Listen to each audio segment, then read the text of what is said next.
ಎಲ್ಲಾ ಹಾನಿಯಿಂದ ಕೂದಲನ್ನು ರಕ್ಷಿಸುತ್ತೆ. ಬರೀ Amrut noni reach root premium hair oil. ನೋಡಿ, ರಾಜ್ಯದ ಮುಖ್ಯಮಂತ್ರಿಗೆ ಮತ್ತು ನಾನು ಗೃಹ ಸಚಿವರಿಗೆ ವಿನಂತಿ ಮಾಡ್ತೀನಿ, ನ್ಯಾಯನ ಹೆಸರಿಗೆ ಅಂತ್ಯ ಆಗ್ಬೇಕು.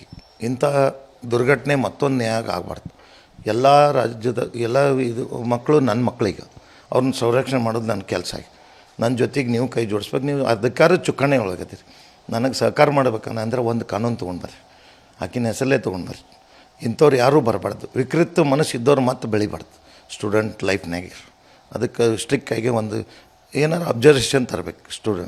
ಮ್ಯಾನೇಜ್ಮೆಂಟ್ ಮೇಲೆ ಆ ಸಂಸ್ಥೆ ಮೇಲೆ ಸಾರ್ವಜನಿಕವಾಗಿ ಪೊಲೀಸ್ ಇವ್ರನ್ನ ಹಾಕ್ತಾರಲ್ಲ, ಕ್ರೈಮ್ ಪೊಲೀಸರನ್ನ, ಇಂಥ ಆ್ಯಕ್ಟಿವಿಟೀಷನ್ಗೂ ಅದನ್ನ ನಿಗಾ ಇರಲಿ ಅಂತ ಅವ್ರ ಮೇಲೆ ತರಬೇಕು. ಅದ್ರ ಜೊತೆಗೆ ಒಂದು ಕಾಯ್ದೆ ತೊಗೊಂಡು ಬಂದು ಅವ್ರನ್ನ ಇಮ್ಮಿಡಿಯೇಟ್ಲಿ ಆ ಕೇಸನ್ನು ಇತ್ಯರ್ಥ ಮಾಡುವಂಥ ತರಬೇಕು. 5 ವರ್ಷ 10 ವರ್ಷ ಜಗ್ಗಿ ಟ್ರಯಲು ಇದು ಅಂಥೇಳಿ ನನಗೆ ಅದ್ರ ಮೇಲೆ ಇದನ್ನೇ ಇಲ್ಲ.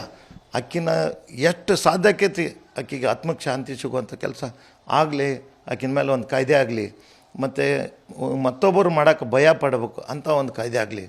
ರಾಜ್ಯದ ಮುಖ್ಯಮಂತ್ರಿ ಕೂಡ ವಕೀಲರಿದ್ದಾರೆ, ಅವ್ರಿಗೆಲ್ಲ ಗೊತ್ತಿದೆ. 2 ಬಾರಿ ಮುಖ್ಯಮಂತ್ರಿ ಇದ್ದಾರೆ. ನಾನು ನನ್ನ ಕಡೆಯಿಂದ ಹೇಳಿಸ್ಕೊಂಡು ಅವ್ರ ಕಾಯ್ದೆ ತರೋದು ಬೇಡ. ಅವ್ರಿಗೆ ಚೆನ್ನಾಗಿ ಅವ್ರಿಗೆ ನಾಲೆಜ್ ಇದೆ. ಅವರು ಡಾಕ್ಟರ್ ಪರಮೇಶ್ವರ್ ಈ ಗೃಹ ಸಚಿವರು ಇದ್ದಾರೆ, ಅವ್ರಿಗೆ ನಾಲೆಜಬಲ್ ಪರ್ಸನ್ ಅವರು.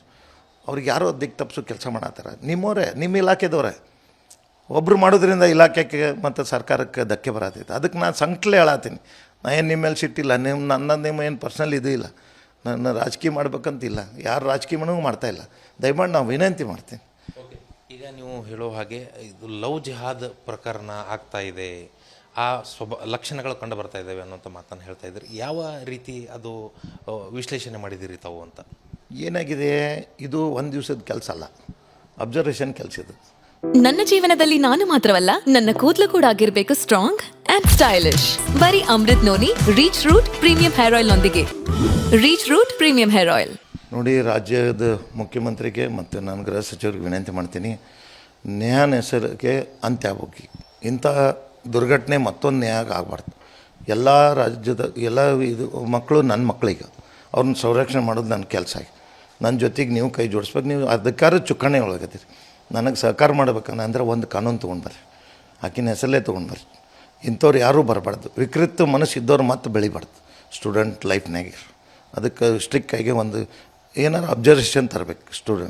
ಮ್ಯಾನೇಜ್ಮೆಂಟ್ ಮೇಲೆ ಆ ಸಂಸ್ಥೆ ಮೇಲೆ ಸಾರ್ವಜನಿಕವಾಗಿ ಪೊಲೀಸ್ ಇವ್ರನ್ನ ಹಾಕ್ತಾರಲ್ಲ, ಕ್ರೈಮ್ ಪೊಲೀಸರನ್ನ, ಇಂಥ ಆ್ಯಕ್ಟಿವಿಟೀಷನ್ಗೂ ಅದನ್ನ ನಿಗಾ ಇರಲಿ ಅಂತ ಅವ್ರ ಮೇಲೆ ತರಬೇಕು. ಅದ್ರ ಜೊತೆಗೆ ಒಂದು ಕಾಯ್ದೆ ತೊಗೊಂಡು ಬಂದು ಅವ್ರನ್ನ ಇಮ್ಮಿಡಿಯೇಟ್ಲಿ ಆ ಕೇಸನ್ನು ಇತ್ಯರ್ಥ ಮಾಡುವಂಥ ತರಬೇಕು. 5 ವರ್ಷ 10 ವರ್ಷ ಜಗ್ಗಿ ಟ್ರಯಲು ಇದು ಅಂಥೇಳಿ ನನಗೆ ಅದ್ರ ಮೇಲೆ ಇದನ್ನೇ ಇಲ್ಲ. ಆಕಿನ ಎಷ್ಟು ಸಾಧ್ಯಕೈತಿ ಆಕಿಗೆ ಆತ್ಮಕ್ಕೆ ಶಾಂತಿ ಸಿಗುವಂಥ ಕೆಲಸ ಆಗಲಿ, ಆಕಿನ ಮೇಲೆ ಒಂದು ಕಾಯ್ದೆ ಆಗಲಿ, ಮತ್ತು ಮತ್ತೊಬ್ಬರು ಮಾಡೋಕ್ಕೆ ಭಯ ಪಡಬೇಕು ಅಂಥ ಒಂದು ಕಾಯ್ದೆ ಆಗಲಿ.